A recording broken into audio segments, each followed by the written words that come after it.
Il y a une cinquantaine d'années, la télévision régionale se plaisait à aller visiter ses confrères de la presse écrite. Il s'agissait souvent de présenter quelques innovations, de montrer que les journaux étaient au rendez-vous de la modernité et par la même occasion que la télé n'était pas en retard non plus. Il y a tout juste 50 ans, par exemple, FR3 Bourgogne se fend d'un reportage sur l'inauguration des nouveaux locaux de Lyon Républicaine à la pointe de la technologie. L'événement du jour était incontestablement la présentation d'une réalisation jusqu'à présent unique en France, l'audiovisuel au service de la presse écrite. Dans le hall ouvert au public, plus de vitrines où l'on épingle photos, coupures de journaux, communiqués.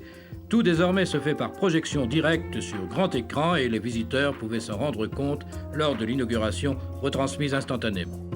Alors forcément, on n'avait pas à l'époque la moindre idée de ce qu'on appellerait plus tard un grand écran. Écran sur lequel les spectateurs pouvaient assister à l'inauguration à laquelle ils participaient. Programme d'un intérêt très relatif, intérêt technique de toute évidence.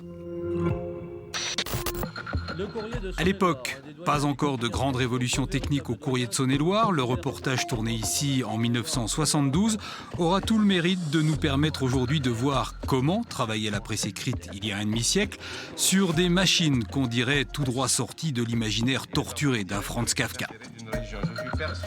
En 1826. Le Courrier est une entreprise artisanale qui est... Mais c'est aussi l'époque où la presse écrite se prépare à tourner une nouvelle page, moderne et en couleur, la télé aussi d'ailleurs. Si le Courrier de Saône-et-Loire, notre confrère de la presse écrite, est un journal très ancien puisqu'il est né en 1826, il faut souligner les efforts qu'il vient d'accomplir pour poursuivre la modernisation de ses équipements. Dans de nouveaux locaux de 1500 mètres cubes, les linotypistes et les typographes chargés de la composition du journal travaillent désormais avec du matériel ultramoderne. Leurs ateliers sont entièrement chauffés à l'aide de pompes à chaleur, mais surtout, le journal est maintenant relié à une banque de données qui fait de lui l'une des publications les plus modernes de France. À cette époque-là, Dijon est l'une des rares villes de France dans laquelle deux quotidiens se font concurrence. Le Bien public et les Dépêches, dont l'Est républicain est actionnaire majoritaire depuis le 1er mars 1973. 50 000 exemplaires chacun. Deux journaux à Dijon, mais pour combien de temps encore? C'est la question que l'on est en droit de se poser à la suite des accords passés entre les Dépêches et le Bien public pour coupler dans un premier temps la publicité locale et parvenir ultérieurement à une étroite collaboration au niveau des rédactions et dans la fabrication de leurs éditions de la Côte d'Or.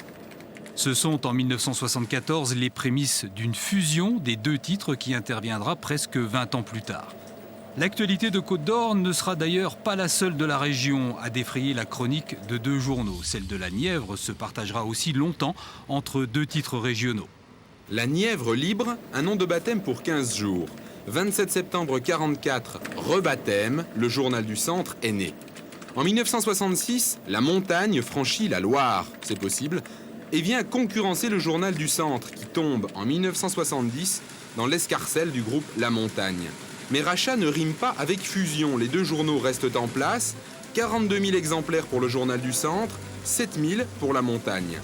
Aujourd'hui, on ne compte plus en nombre d'exemplaires tirés, mais en nombre de vues sur les sites internet de tous les organes de presse écrite, radiophonique ou audiovisuelle. Une façon pour tout le monde de jouer dans la même cour à des années-lumière de l'époque où FR3 Bourgogne allait enregistrer ses émissions dans les locaux du Bien public devant des spectateurs médusés par tant de prouesses techniques.